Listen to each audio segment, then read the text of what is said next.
पहली चीज रजिस्ट्रेशन की बात है।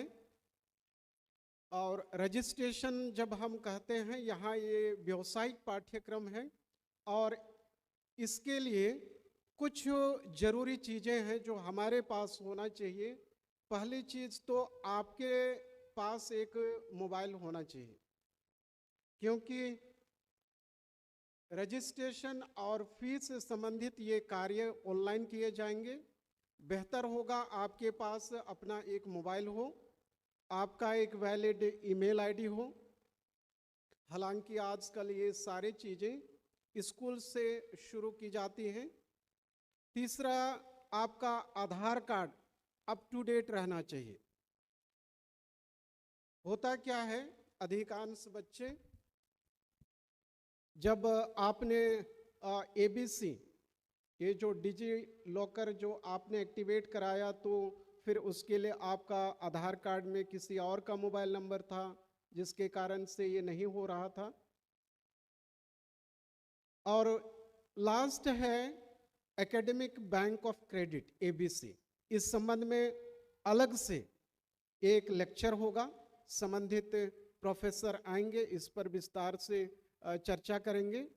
तो ये चार चीज़ें आपके पास निश्चित तौर पर होना चाहिए: मोबाइल नंबर, आपका ईमेल आईडी, आधार नंबर, एबीसी, ये चारों चीज़। जहाँ तक रजिस्ट्रेशन की बात है, चूंकि ये आप प्रथम वर्ष के प्रथम सेमेस्टर में एडमिशन लिए हैं, अगले सेमेस्टर में जब भी रजिस्ट्रेशन की बात आएगी, इसका मतलब ये है कि पहले आप फी पे करेंगे। आप सुनिश्चित कर लें, बाद में ये आप मत बोलिएगा कि मुझे नहीं पता था। पहली चीज आप फी पे करेंगे, जो रजिस्ट्रेशन फी है। मैं इंजीनियरिंग और फूड टेक्नोलॉजी का कितना फी है मुझे नहीं पता, बट देन एग्रीकल्चर का इन्होंने अभी पे किया है 8,151 रुपये। इसके अलावा आपको कोर्स का भी रजिस्ट्रेशन कराना पड़ेगा। होता क्या है, हमने रजिस्ट्रेशन कर दिया और हमारा काम हो गया, बट देन आपको कोर्स का भी रजिस्ट्रेशन करना है। और इस सिक्स्थ डीन्स जो NAP 2020 है, इसके तहत तो आपको और भी सावधानी बरतनी होगी, क्योंकि कुछ कोर्सेस हैं जो कंपलसरी बट देन ऑप्शनल भी है। 3 फर्स्ट सेमेस्टर में ऐसे कोर्स होंगे जो क्रेडिट वाला है बट देन ऑप्शनल है। ऑप्शनल मतलब 3 में से कोई एक लेना है। आप ऐसे मत कर दीजिएगा कि तीनों ले लें, कोई एक आपको लेना होगा। हालांकि इस संबंध में बाद में मैं फर्स्ट ईयर का क्लास टीचर भी हूँ, हम लोग क्लास एडवाइज़र बोलते हैं। इस संबंध में बाद में फिर से मैं आपको अवगत कराऊंगा। तो ये आपको कोर्स भी रजिस्ट्रेशन करना पड़ेगा कि कौन कौन सा कोर्स आप पढ़ेंगे। इसी तरह से सेकंड सेमेस्टर में भी है, तो इस चीज़ का आप ध्यान रखेंगे। फी पे करने के बाद में कोर्स का रजिस्ट्रेशन भी करना पड़ेगा। इसके बाद आपके आईडी में और एक चीज दिखाई देगी, वो है एग्जामिनेशन फी, परीक्षा शुल्क। ये भी आपको ऑनलाइन पे करना पड़ेगा। ये सारी चीजें समय पर आपको कंप्लीट करना पड़ेगा, और आप समय पर नहीं करेंगे तो फिर दिक्कतें शुरू हो जाती हैं।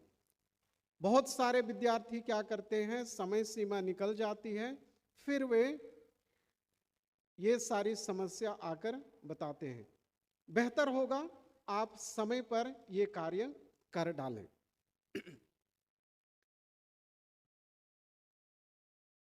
चलिए अब शुरू करते हैं। एकेडमिक रेगुलेशन से संबंधित मैं अपनी तरफ से मैं ज़्यादा नहीं बोलूँगा, जो हमारे एकेडमिक रेगुलेशंस में है वही उसी की पॉइंट्स की हम चर्चा करेंगे। पहला है एकेडमिक सेशन। चूंकि आप सभी स्कूल से आए हैं और एक शैक्षणिक सत्र, एकेडमिक सेशन, आपको पता है ये लगभग 1 साल का होता है। और एक एकेडमिक सेशन को हम 2 भाग में बांटते हैं यहाँ पर, फर्स्ट सेमेस्टर, सेकेंड सेमेस्टर। प्रथम सेमेस्टर के बाद में आपकी परीक्षाएं होंगी, थियरी का भी परीक्षा होगा, प्रैक्टिकल का भी परीक्षा होगा। इसके बाद सेकेंड सेमेस्टर की क्लासेस शुरू होगी। उसके लिए फिर से आपको रजिस्ट्रेशन करना पड़ेगा, दैट मीन्स फी पे करना पड़ेगा, कोर्स का रजिस्ट्रेशन करना पड़ेगा, एग्जाम का फी देना पड़ेगा। आप अभी करके आप निश्चिंत ना हो। फर्स्ट सेमेस्टर कंप्लीट होने के बाद में जरूरी नहीं है कि आपका रिजल्ट डिक्लेयर हो, लेकिन सेमेस्टर शुरू हो रही है तो आप सेकेंड सेमेस्टर का फी भी पे करेंगे, कोर्स का रजिस्ट्रेशन भी करेंगे और एग्जाम का फी भी पे करेंगे। चूंकि आप लोग प्रथम वर्ष में हैं, फर्स्ट ईयर में हैं, एक और चीज मैं आपको बताना चाहूंगा कि एक वर्ष कंप्लीट होने के बाद, एक एकेडमिक सेशन कंप्लीट होने के बाद में रिजल्ट का वेट करना पड़ता है सेकेंड ईयर में रजिस्ट्रेशन के लिए। वो इसीलिए क्योंकि आप या तो ऑल क्लियर हैं, ऑल क्लियर दैट मीन्स सभी विषय को में उत्तीर्ण हो गए हैं, या तो फिर कुछ सब्जेक्ट्स में फेल हैं बट देन उसको कैरी करके सेकेंड ईयर में जा रहे हैं, या तो हो सकता है आप में से ऐसे भी हो सकते हो उस समय होंगे कि आप 6 से अधिक सब्जेक्ट में फेल हो गए, जिसके कारण आप को रिपीट करना पड़ेगा फर्स्ट ईयर में। रिपीट करने के पश्चात भी यदि आप फिर से पुनः फेल हो जाते हैं तो आप किक आउट हो जाएंगे। ये फर्स्ट ईयर में ये नियम है। लेकिन आप सेकेंड ईयर थर्ड ईयर में जाएंगे तो होता क्या है कि जब तक आप वो जो फेल सब्जेक्ट्स हैं 6 से अधिक वाला विषय को पास नहीं करेंगे, आप अगले क्लास में नहीं जाएंगे। इस बात का आपको ध्यान रखना पड़ेगा और बेहतर होगा आप हर एक वर्ष हर सब्जेक्ट को क्लियर करते जाइए, वो बेहतर होगा। सेमेस्टर की बात हमने कहा, एक एकेडमिक सेशन को 2 भाग में बांटा गया है, फर्स्ट सेमेस्टर, सेकेंड सेमेस्टर। और यहाँ जहाँ सेमेस्टर की बात करेंगे तो एक semester normally 20 to 21 weeks, that means 95 instructional days plus examination days. यानी ये 95 डेज में, या तो दूसरे शब्दों में कहेंगे 20 से 21 सप्ताह में हमको क्लासेस भी कंप्लीट करना है, कोर्स भी पूरा करना है, एग्जाम भी पूरा करना है। ये एक सेमेस्टर की अवधि है। जहां तक करिकुलम की बात है, ये it is a kind of series of the courses कि आप क्या क्या सब्जेक्ट पढ़ेंगे। हो सकता है एक सेमेस्टर में आपको 7 सब्जेक्ट पढ़ना पड़ेगा, हो सकता है 8, हो सकता है 10। It depends up to the credit कितने क्या है। तो ये आपको ये पढ़ना पड़ेगा, वो करिकुलम है। कमिंग टू द कोर्स, यहाँ पर आपको देखने को मिलेगा कि it has a specified number, title and credit. Exam के लिए, एग्जाम्पल के लिए आप लोग देख रहे होंगे अग्रो 5111। हालांकि ये आपका नहीं है, मैं ये समझाने के मकसद से मैंने इसको रखा है। And each course is denoted by the specific number which has specific meaning. और इसको मैं यहाँ पर मैंने एक्सप्लेन करने की कोशिश की है।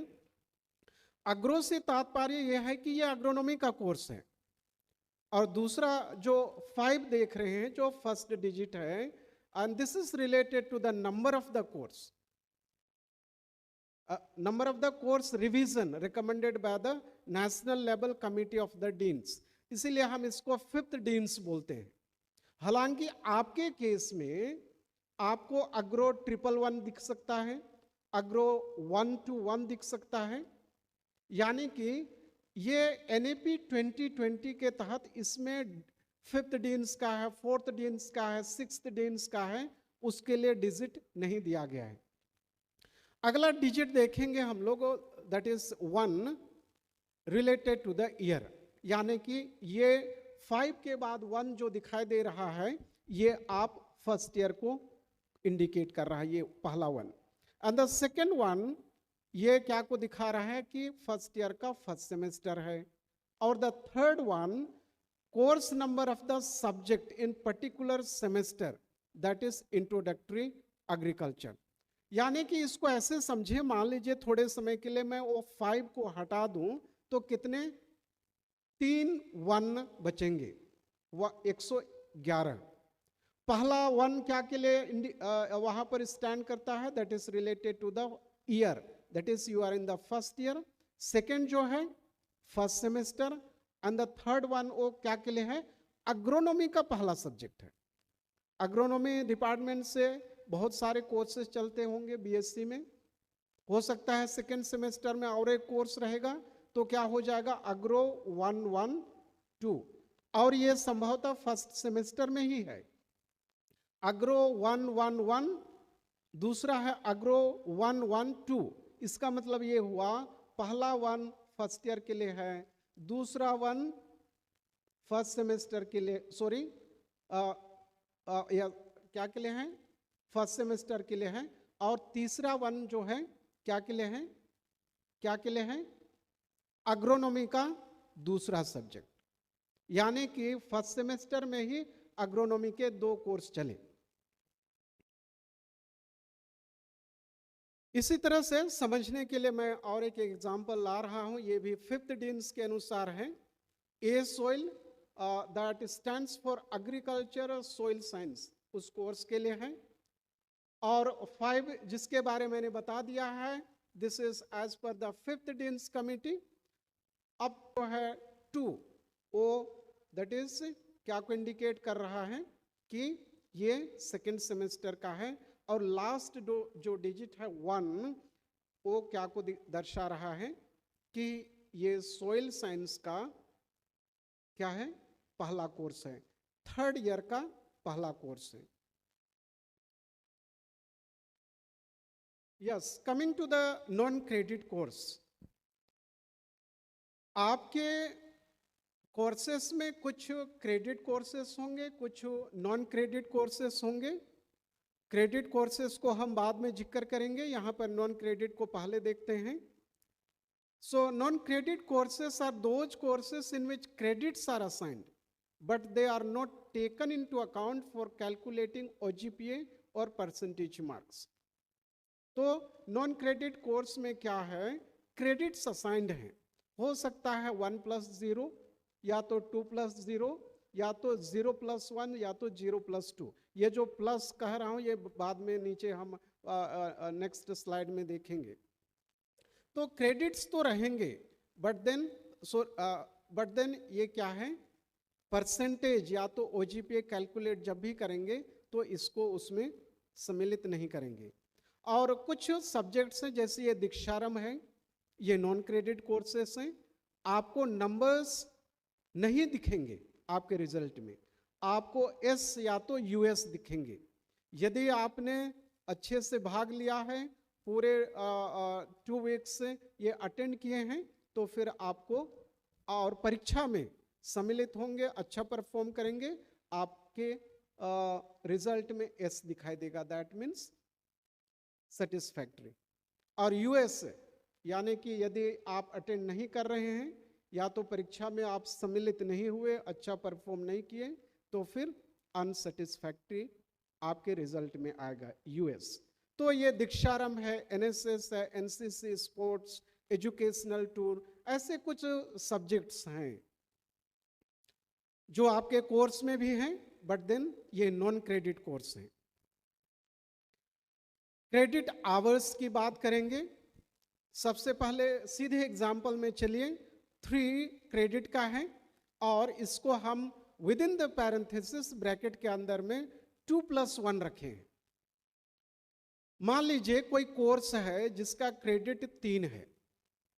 अभी हमने सॉइल साइंस देखा था, let's take as an example उसी कोर्स को, ए सॉइल जिसका क्रेडिट है 3 और ब्रैकेट के अंदर ये 2+1, दैट मीन्स ब्रैकेट में जो 2 है, 2 क्रेडिट्स ये थियरी का है, और +1 है, दैट मीन्स प्रैक्टिकल का 1 है।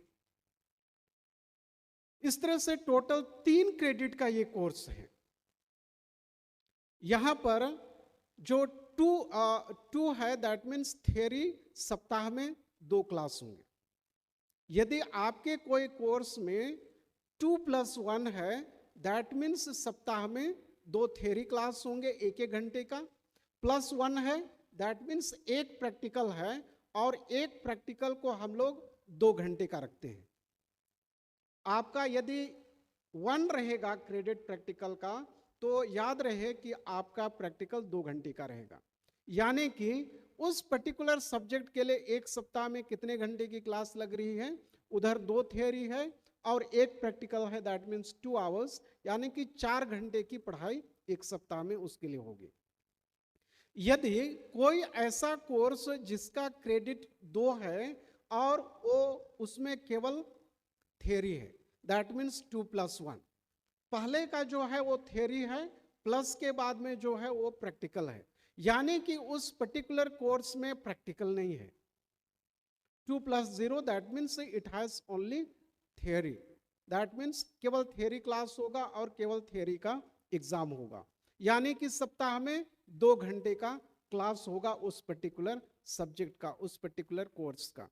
यदि कोई ऐसा आपका कोर्स है उसका भी 2 क्रेडिट का है, बट देन 0+2 है, दैट मीन्स थियरी नहीं है, केवल प्रैक्टिकल है, यानी कि आपकी परीक्षा केवल प्रैक्टिकल होगी, थियरी नहीं होगी। यानी कि 0+2 है, दैट मीन्स आपको कितने घंटे का प्रैक्टिकल करना पड़ेगा सप्ताह में? 4 घंटे का। यदि सप्ताह में जब टाइम टेबल बनेगा तो फिर 2 दिन का आपका प्रैक्टिकल दिखेगा। पहला दिन 2 घंटे का क्लास होगा, दूसरे दिन 2 घंटे का।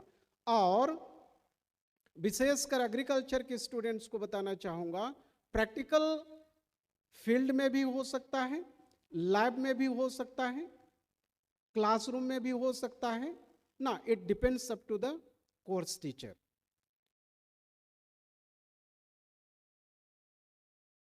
कोर्स लोड की बात करेंगे, एक सेमेस्टर में एक निश्चित कोर्स लोड होता है कि एक निश्चित क्रेडिट्स की पढ़ाई होगी, उससे ज्यादा नहीं होगी।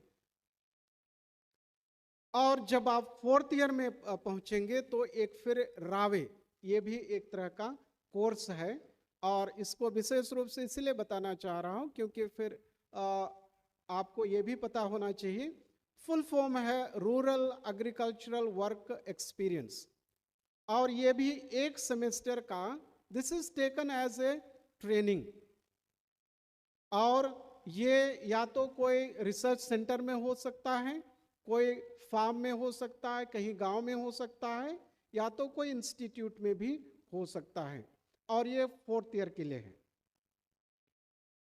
एग्जाम पैटर्न के संबंध में एग्जाम इंचार्ज मैडम बताएगी, तो मैं इसको यहां पर स्किप कर रहा हूं। एकेडमिक कैलेंडर की बात करेंगे। हमारे विश्वविद्यालय में एकेडमिक कैलेंडर बना हुआ है और कोशिश की जाती है कि हमारा पढ़ाई, परीक्षा, रिजल्ट और अन्य गतिविधि ये उस कैलेंडर के अनुसार ही हो, और इस एकेडमिक कैलेंडर में वो सारी चीजें हैं जो हमको जानना चाहिए और उसके अनुसार काम करना चाहिए। कब एडमिशन होगा,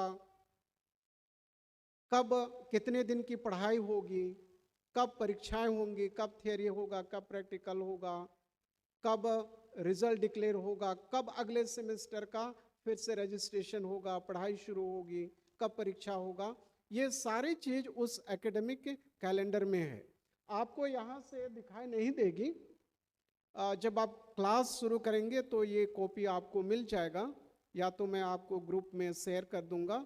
तो इस तरह से हमारे विश्वविद्यालय का कैलेंडर निर्धारित है सभी क्लासेस के लिए। क्लास एडवाइजर की बात करेंगे तो जैसे मैंने कहा कि बीएससी फर्स्ट ईयर एग्रीकल्चर वालों के लिए क्लास एडवाइस इस वर्ष, इसके पहले बताना चाहूँगा, अधिष्ठाता महोदय के निर्देशानुसार इस वर्ष प्रत्येक क्लास के लिए 2 क्लास एडवाइजर नियुक्त किए गए हैं। हालांकि नियमानुसार 1 क्लास एडवाइजर की बात कही गई है और यूजुअली यही क्लास टीचर आपके साथ 4th ईयर तक जाएंगे जब तक उसमें किसी तरह का परिवर्तन ना किया जाए।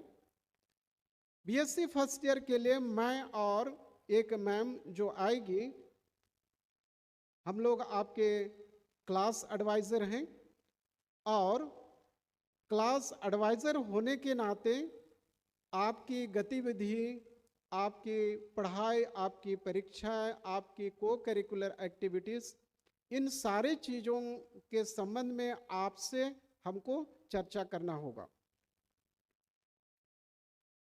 अटेंडेंस की बात करें, जो महत्वपूर्ण, बहुत ही महत्वपूर्ण ये बिंदु है। जैसे कि मैं शुरू में ही मैंने कहा कि ग्रुप में इतना मैसेज साझा करने के बावजूद, ग्रुप में शेयर करने के बावजूद एग्रीकल्चर में 42 या 43 स्टूडेंट्स कल एब्सेंट थे और जो आए थे उनमें से भी कुछ स्टूडेंट्स सेकेंड हाफ में गैप थे। तो हमारे विश्वविद्यालय का क्या नियम कहता है उसको आप देख लीजिए कि students are required to attend all the theory and practical classes हर सेमेस्टर में। थियोरी का अलग काउंट होगा, प्रैक्टिकल का अलग काउंट होगा और टोटल जो क्लास होते हैं उसका 75% कम से कम आपको क्लास अटेंड करना ही होगा। इस बात का आपको ध्यान रखना होगा कि आप क्लास आ रहे हैं नहीं आ रहे हैं। और एक चीज लास्ट में क्या कह रहा है, theory and practical classes will be counted as separate courses attendance के पर्पस के लिए। ऐसे मत समझना कि आपने अग्रो 111 में थियोरी और प्रैक्टिकल दोनों मिला के 75% क्लास अटेंड कर लिए हैं।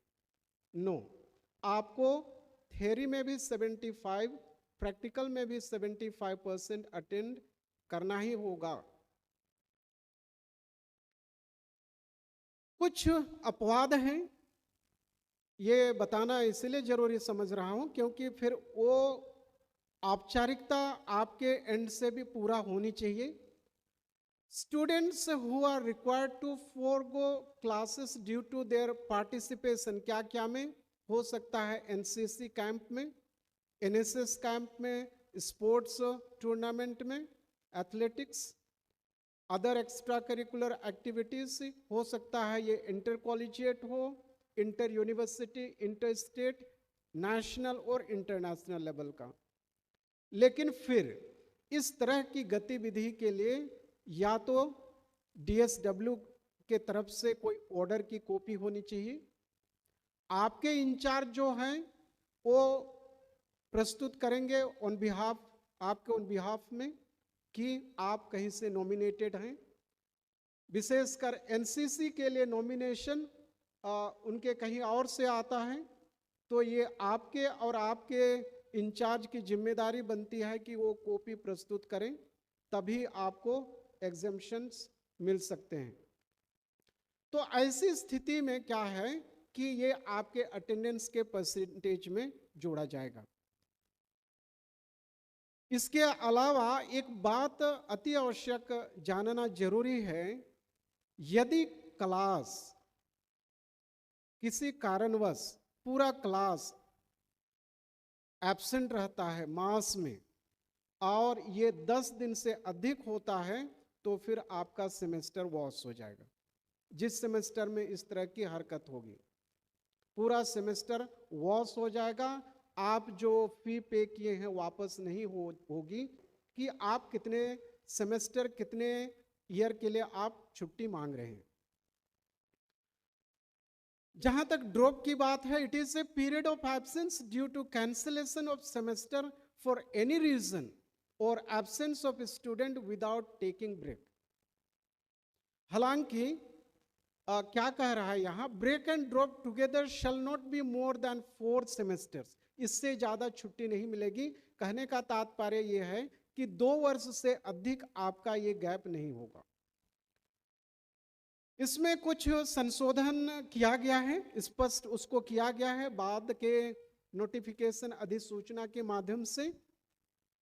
दोनों ही केस में या तो ये सेमेस्टर ब्रेक हो या सेमेस्टर ड्रॉप हो, दोनों ही स्थिति में आपको आवेदन करना होगा अपने अपने अधिष्ठाता को, और अधिष्ठाता की ओर से एक ऑर्डर जारी किया जाएगा कि आप कितने सेमेस्टर के लिए आपने सेमेस्टर ब्रेक या तो ड्रॉप मांगा है। एक आपको आईडी प्रदान की जाएगी विश्वविद्यालय की ओर से, स्टूडेंट आइडेंटिफिकेशन सिस्टम जो हमारे विश्वविद्यालय में है उसके तहत एक आईडी मिलेगी। और यदि आप देख पा रहे होंगे तो इसमें प्रथम 4 डिजिट जो है वो ईयर ऑफ एडमिशन को दर्शाता है, 2025 ये ईयर ऑफ एडमिशन को आपको जब भी आईडी अलॉट होगी तो प्रथम 4 डिजिट ये रहेगा 2025। और मान लीजिए आप में से किसी एक स्टूडेंट की आईडी 20250050 है, दैट मीन्स क्या है कि आप इस यूनिवर्सिटी में 50वां व्यक्ति हैं ना, इस वर्ष में 50th स्टूडेंट हैं, 50वां स्टूडेंट हैं जिनका आपको आईडी अलॉट हुआ है। और ये आईडी आपको हर एप्लीकेशन में मेंशन करना होगा। जब भी आप डीन के पास एप्लीकेशन लिखेंगे ये आईडी जरूर जिक्र कीजिए। और आपकी एप्लीकेशन क्लास एडवाइजर के थ्रू आप उसको क्लास एडवाइजर से अग्रेसित कराएंगे, इसके बाद ही आप एप्लीकेशन जमा करेंगे। एजुकेशनल टूर अभी की स्थिति में एज पर 5th डीन्स की स्थिति में ये 3rd ईयर में रहता है एजुकेशनल टूर। और एजुकेशनल टूर के लिए आपके साथ जाने के लिए हर ग्रुप में एक मेल और एक फीमेल टीचर्स रहेंगे। और एजुकेशनल टूर कंप्लीट होने के बाद वापस आने के बाद हर ग्रुप से रिपोर्ट तैयार करना होगा और रिपोर्ट जमा करना होगा, जिसको विश्वविद्यालय को भेजा जाना पड़ता है। और जैसे मैंने कहा कि एजुकेशनल टूर के लिए भी आपको आपके रिजल्ट में मार्क्स नहीं दिखेंगे, नॉन क्रेडिट कोर्स है, इसीलिए या तो सेटिस्फैक्ट्री या तो अनसेटिस्फैक्ट्री दिखाई देगा। यदि आपने गया है तो एस दिखाई देगा, और यदि आप उस टूर में सम्मिलित नहीं हैं तो फिर यूएस दिखाई देगा। कुछ रूल्स रेगुलेशन से आप कॉन्डक्ट डिसिप्लिन से रिलेटेड, इसको डिटेल में नहीं बताने जा रहा हूं कि आप ऐसे किसी भी तरह की गतिविधि में भाग ना लें जिसके कारण विश्वविद्यालय को या महाविद्यालय प्रशासन को आपके खिलाफ किसी तरह का एक्शन लेना पड़े। तो कोशिश कीजिए कि किसी तरह का पॉलिटिकल एक्टिविटी में, किसी तरह का एंटी रैगिंग का हालांकि एक अलग से लेक्चर होगा, एंटी रैगिंग तरह की इस तरह की घटना में, इस तरह के काम में आप सम्मिलित ना हो तो बेहतर होगा, क्योंकि इसके कंसेक्वेंसेस जो हैं वो आपके लिए ठीक नहीं होगा। यहाँ बहुत सारा लिस्टिंग है, वो आपको जब भी इंफॉर्मेशन ब्रोशर मिलेगा आप लोग पढ़ लीजिएगा। ट्रांसफ़र पॉलिसी की बात है, हालांकि रायपुर आके कौन चाहेगा दूसरे कॉलेज जाना, हालांकि आपसे फॉर्म भरवा दी गई है ना, तो ये इस नियम के तहत जो भी विद्यार्थी जहां एडमिशन लिए हैं कम से कम 2 साल का वहां पढ़ना ही होगा, स्टाम्प पेपर में एफिडेविट जमा करना होगा, ये आपके द्वारा की जा चुकी है। ये fees submission and registration bye continuing students, ये इसको भी डिटेल से मैं नहीं बताने जा रहा हूँ, वो हालांकि वो सेमेस्टर ब्रेक सेमेस्टर ड्रॉप के तहत ही है कि यदि ऐसी स्थिति आए तो आप अपने अपने क्लास एडवाइजर से संपर्क कर लीजिए कि आपको ब्रेक के समय में सेमेस्टर ब्रेक लिए हैं तो आपको क्या करना है, ज्वाइन कर रहे हैं तो ज्वाइन करने के बाद आपको क्या करना है। तो ये एकेडमिक से रिलेटेड एक संक्षेप में कहूँ, ये जानकारी मुझे आपको देना था। यदि आप में से किसी को इस संबंध में पूछना है एग्जाम से रिलेटेड को छोड़ के, तो आप पूछ सकते हैं। एग्जाम का पैटर्न क्या होगा, वो सारी चीजें अभी मैडम आपको बताएंगे। क्यों स्टूडेंट्स, ये लेक्चर समझ में आया आप लोगों को? हाँ, तो यदि प्रश्न आपके तरफ से नहीं है तो मैं पूछ लूं एक आध, पूछे? हाँ, इसमें कोर्स नंबर बताया होगा, कोई कोर्स नंबर याद है? एक आध कोर्स नंबर याद है? एक कोई खड़े होके बोलो जोर से।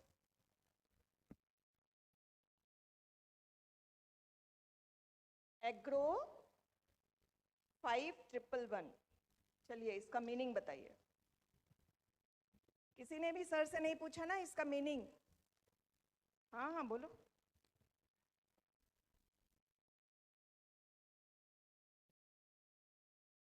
एग्रो का मतलब है ये एग्रोनॉमी का कोर्स है ना? क्लियर हो रहा है? सस्य विज्ञान, क्लियर? अगर वहीं पर हॉट होता तो डेट मीन्स वो हॉर्टिकल्चर का होता, EXT होता तो एक्सटेंशन होता। ऐसे शॉर्ट फॉर्म में उसको वर्ड्स में डिफाइन करते हैं। और उसमें नंबर है, उसका क्या मीनिंग है? 5111 है कोर्स आप लोगों का? नो, एग्रो 5111 है। आप कौन से डीन कमेटी को पढ़ने जा रहे हैं अभी? 6th है ना, तो 5 नहीं आएगा, ठीक है? तो इसका मतलब है मैं जीत गई, आप हार गए, आपने लेक्चर ध्यान से नहीं सुना। हमेशा वाइवा में आपको इस तरह के प्रश्न पूछे जाते हैं। एटलीस्ट जैसे आपका नाम होता है ना, मेरे से परिचित हैं आप लोग? मैं हूँ डॉक्टर अन्नू वर्मा, है ना? तो जब मैं अपना नाम पूरा बोलती हूँ तो मेरा पूरा व्यक्तित्व उसमें समा जाता है। मेरा प्रथम नाम है अन्नू, क्योंकि मैंने PhD किया हुआ है तो डॉक्टरेट लगा लिया, वो कोई बड़ा इंपॉर्टेंट चीज़ नहीं है, लेकिन बाद में लगाया वर्मा, ठीक? तो मैं एक अपने समाज को प्रेजेंट कर रही हूँ, सरनेम। उसी तरीके से आप लोगों का भी होगा। तो कोर्स में भी पूरा उस कोर्स का डिटेल उसके कोर्स नंबर से आता है। जब भी आप परीक्षा देंगे उस कोर्स नंबर को बहुत ही अच्छे ढंग से आपको आंसर शीट में लिखना होगा। क्लियर है? तो जब भी आपकी जब पहली क्लास हो किसी भी कोर्स में, अगर टीचर आपको नहीं बता रहा है तो आप उसको ज़रूर पूछें उसका मीनिंग, ठीक है? अब अपने टॉपिक पे आती हूँ मैं। आप सब मेरे से परिचित तो हो गए हैं। मैं कल भी बताई थी कि मैं एग्ज़ाम सेक्शन देखती हूँ कृषि महाविद्यालय में, और आप लोगों को मेरे से भी सामना करना होगा, खासकर जब हम परीक्षा देंगे। परीक्षा का अर्थ क्या होता है? माइक इनके तक पहुंचाओ, एक लग जाइए, इंटरेक्शन होना चाहिए, है ना? नहीं तो नींद आती है। परीक्षा क्या होता है, कोई बता पाएगा?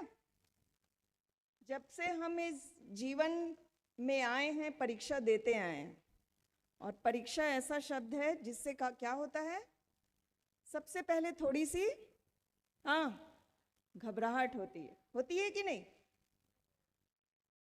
बहुत सारे परीक्षाएं आपने जीवन में दिया होगा, तो लिटरली हम सीधा एग्जाम की बात करते हैं, बहुत सारे पड़ाव पार करके आप यहाँ तक पहुँचे हैं ना? एक बहुत महत्वपूर्ण परीक्षा है पीएटी, जिसको दे के आप यहाँ पर आ सके। तो वो परीक्षा भी उस दौरान अपने मनोस्थिति को पढ़ने की कोशिश कीजिए। बड़ा नर्वस वाला स्थिति था, है ना, कि ये कॉलेज मिलेगा कि नहीं, मेरे घर के समीप होगा कि नहीं। पेरेंट्स भी हैं क्या आज? पेरेंट्स हैं कि चले गए सब? आपको आंसर देना है। चले गए? कितने लोगों ने रोए?